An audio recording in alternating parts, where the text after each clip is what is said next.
Kidnap ಆರೋಪದಲ್ಲಿ ಮಾಜಿ ಸಚಿವ ಎಚ್.ಡಿ. ರೇವಣ್ಣ ಅವರು ಬಂಧನಕ್ಕೊಳಗಾಗಿದ್ದರು. ಜಾಮೀನು ದೊರೆತಿರುವ ಕಾರಣಕ್ಕಾಗಿ ಇವತ್ತು ರಿಲೀಸ್ ಆಗ್ತಾ ಇದ್ದಾರೆ.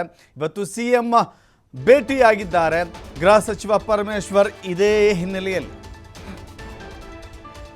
ಜಾಮೀನು ಹಿನ್ನೆಲೆ ಮುಖ್ಯಮಂತ್ರಿಗಳನ್ನು ಭೇಟಿ ಆಗ್ತಾ ಇದ್ದಾರೆ ಗೃಹ ಸಚಿವ ಪರಮೇಶ್ವರ್. ಕಾವೇರಿ ನಿವಾಸದಲ್ಲಿ ಸರ್ಕಾರದ ಮುಂದಿನ ನಡೆಯ ಬಗ್ಗೆ ಚರ್ಚೆ ಮಾಡ್ತಾ ಇದ್ದಾರೆ. ಮುಂದೇನು ಮಾಡಬೇಕು, ಪ್ರಕರಣವನ್ನು ಮುಂದುವರಿಸೋದು ಹೇಗೆ, SIT ತನಿಖೆಯ ಬಗ್ಗೆ ಮಾಹಿತಿಯನ್ನು ನೀಡಿದ್ದಾರೆ ಪರಮೇಶ್ವರ್. ಆಲ್ಮೋಸ್ಟ್ ಇದೇ ಕೇಸಿಗೆ ಸಂಬಂಧಪಟ್ಟಂಥ ಎಲ್ಲ ವಿದ್ಯಮಾನಗಳನ್ನು ಮುಖ್ಯಮಂತ್ರಿ ಸಿದ್ದರಾಮಯ್ಯ ಅವರ ಗಮನಕ್ಕೆ ತಂದಿದ್ದಾರೆ ಗೃಹ ಸಚಿವ ಪರಮೇಶ್ವರ್. ಅವರನ್ನು ಅರೆಸ್ಟ್ ಮಾಡಿದ್ದು, ಜೈಲಿಗೆ ಕಳಿಸಿದ್ದು, ಈವರೆಗೆ ದಾಖಲಾಗಿರುವಂಥ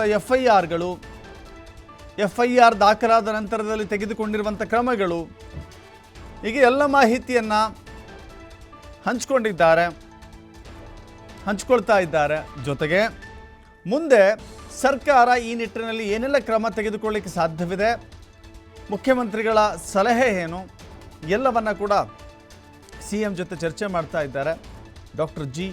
ಪರಮೇಶ್ವರ್.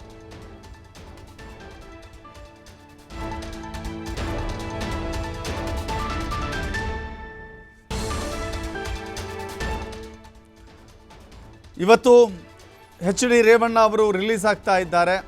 ನಿನ್ನೆ ಸಂಜೆಯಷ್ಟೇ ಕೋರ್ಟ್ನಿಂದ ಜಾಮೀನು ದೊರಕಿತ್ತು. ನಿನ್ನೆ ರಾತ್ರಿ ಆದ ಕಾರಣಕ್ಕಾಗಿ ಅವರು ನಿನ್ನೆ ಬಿಡುಗಡೆ ಆಗಲಿಕ್ಕೆ ಸಾಧ್ಯವಾಗಲಿಲ್ಲ. ಇವತ್ತು ಜಾಮೀನಿನ ಆದೇಶದ ಪ್ರತಿಯನ್ನು, ದೃಢೀಕೃತ ಪ್ರತಿಯನ್ನು ಪರಪ್ಪನ ಅಗ್ರಹಾರಕ್ಕೆ ಸಲ್ಲಿಸಿ ಅಧಿಕಾರಿಗಳಿಂದ ಅಲ್ಲಿರುವಂಥ ಕೆಲವು ಪ್ರೊಸೀಜರ್ಗಳೇನಿರುತ್ತೆ ಆ ಪ್ರಕ್ರಿಯೆಗಳನ್ನು ಮುಗಿಸಿಕೊಂಡ ನಂತರದಲ್ಲಿ ಎಚ್.ಡಿ. ರೇವಣ್ಣ ಇವತ್ತು ರಿಲೀಸ್ ಆಗ್ತಾ ಇದ್ದಾರೆ. ಇದು ಅವರ ಆಪ್ತರಲ್ಲಿ, ಬೆಂಬಲಿಗರಲ್ಲಿ ಒಂದು ಖುಷಿ, ಒಂದು ಸಂತಸ ಮನೆ ಮಾಡಿದೆ. ಆದರೆ ಇದರ ಜೊತೆಗೆ ಮುಂದೆಯೂ ಕೂಡ ಅನೇಕ ಷರತ್ತುಗಳಿದ್ದಾವೆ. ಮುಂದೆ ಎದುರಿಸಬೇಕಾದಂಥ ತನಿಖೆ ಇದೆ. ಇದೆಲ್ಲವೂ ಕೂಡ ಮಾಡಬೇಕು ಅಂತ ಹೇಳಿ ಕೋರ್ಟ್ ಕಟ್ಟಪ್ಪಣೆ ಕೊಟ್ಟಿದೆ. ಈ ಮಧ್ಯೆ ಸರ್ಕಾರ SIT ಏನೆಲ್ಲ ಇಲ್ಲಿವರೆಗೂ ಕೂಡ ತನಿಖೆಯ ಮಾಡಿದೆ, ತನಿಖೆಯ ರಿಪೋರ್ಟ್ ಏನಿದೆ ಎಲ್ಲವನ್ನು ಕೂಡ ಸಮಗ್ರವಾಗಿ ಬ್ರೀಫ್ ಮಾಡ್ತಾ ಇದ್ದಾರೆ ಮುಖ್ಯಮಂತ್ರಿಗಳಿಗೆ ಗೃಹ ಸಚಿವ ಪರಮೇಶ್ವರ್.